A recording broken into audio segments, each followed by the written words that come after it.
Hello, నమస్తే అండి. Welcome back to సుమ్లా కిచెన్. ఈరోజు మన కిచెన్లో మునక్కాయల సాంబార్ను ఎలా ప్రిపేర్ చేసుకోవాలో చూద్దాము. వచ్చేసేయండి. ఫస్ట్ అయితే ఇక్కడ నేను ఒక కుక్కర్ని తీసుకొని 1 కప్పు కందిపప్పును తీసుకొని నీట్గా వాష్ చేసేసుకొని ఇందులోకి కొద్దిగా పసుపు, ఆయిల్ పోసుకొని 1 కప్పు కందిపప్పుకు 3 కప్పుల నీళ్ళని పోసేసుకొని కుక్కర్ మూత పెట్టుకొని ఒక 5 విజిల్స్ వచ్చేంత వరకు అయితే బాయిల్ చేసుకుంటున్నాను. ఈ కందిపప్పు బాయిల్ అయ్యే లోపల ఇంకొక పక్క స్టవ్ ఆన్ చేసేసుకొని ఒక గిన్నెని పెట్టుకొని ఇందులోకి కొద్దిగా ఆయిల్ పోసుకొని ఆయిల్ హీట్ ఎక్కాక కొద్దిగా మెంతులు అలాగే కొద్దిగా జీలకర్ర ఆవాలు వేసేసుకొని తర్వాత కట్ చేసి పెట్టుకున్న ఆనియన్స్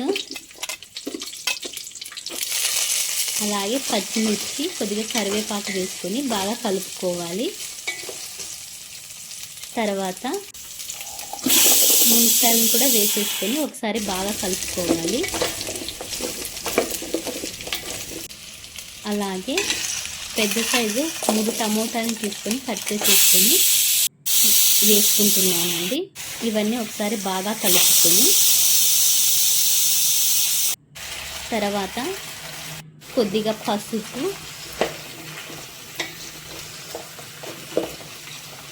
అలాగే టేస్ట్కి సరిపడా సాల్ట్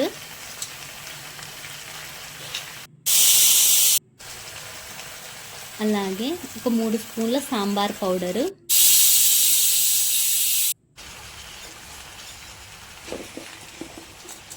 ఇవన్నీ వేసేసుకొని ఒకసారి బాగా కలుపుకోవాలి.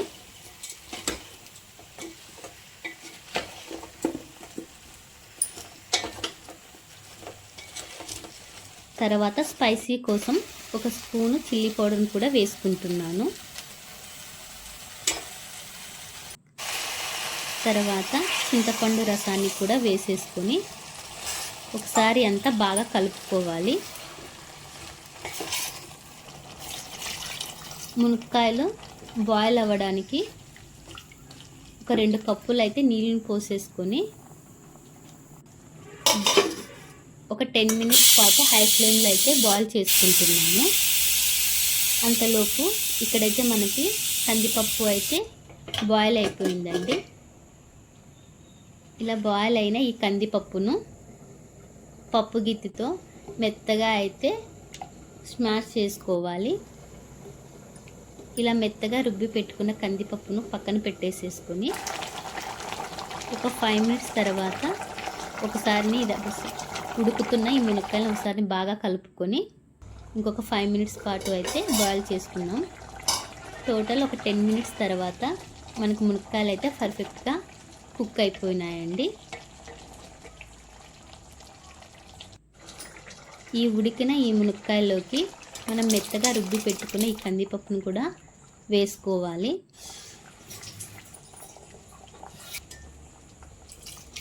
అలాగే సాంబార్కు తగ్గ మనకి ఎంత సాంబార్ కావాలో అనుకుంటున్నామో అంత వాటర్ పోసేసుకొని ఒకసారి అంతా బాగా కలుపుకొని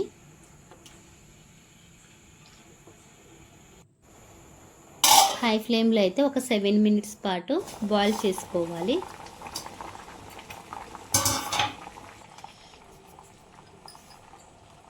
ఆఫ్టర్ 7 మినిట్స్ అయితే మనకు సాంబార్ అయితే పర్ఫెక్ట్గా కుక్ అయిపోయిందండి. తర్వాత లాస్ట్లో కొద్దిగా కొత్తిమీరని వేసేసుకొని ఒకసారి అయితే బాగా కలుపుకోవాలి.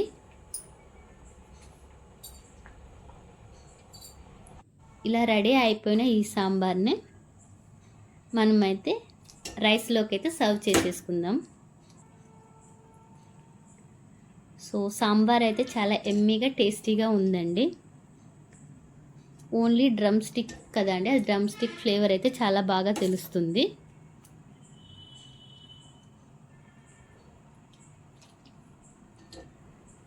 చాలా సింపుల్ ప్రాసెస్. తప్పకుండా మీరు కూడా ట్రై చేయండి. ఎలా వచ్చిందో కమెంట్ కూడా చేయండి. Thank you.